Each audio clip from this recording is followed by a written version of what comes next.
ยุ้งข้าวเรคคอร์ดแท็กทีมโชว์แน่นจัดเต็มกิจกรรมยุ้งข้าวยกค่ายล่องเรือ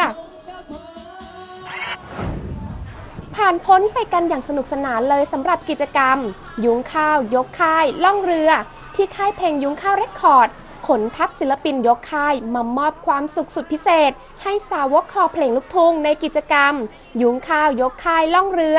บนเรือสำราญสุดหรูพร้อมกับชมบรรยากาศสวยๆริมฝั่งแม่น้ำเจ้าพระยารวมกับแฟนคลับกว่า 400 ชีวิตที่มารวมตัวกันกรี๊ดส่งแรงเชียร์ให้กับเหล่าศิลปินตั้งแต่ก่อนขึ้นเรือช่วงออเดิร์ฟเสียงกรี๊ดว่าดังแล้วช่วงไฮไลท์เนี่ยเสียงกรี๊ดยิ่งเพิ่มเลเวลความสนุกสนานนำทีมโดยพี่ใหญ่ใจดีอย่างพี่จอยรวมมิตรตามมาติดๆด้วยน้องนัทมาริสาหลีทั้งชลทีใบเฟิร์นสุธิยาเออภิรักษ์ตูหลูชัชริน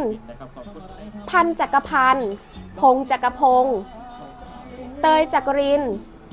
อุ้มอนัญญาป๊อปปี้ปัชญารักษ์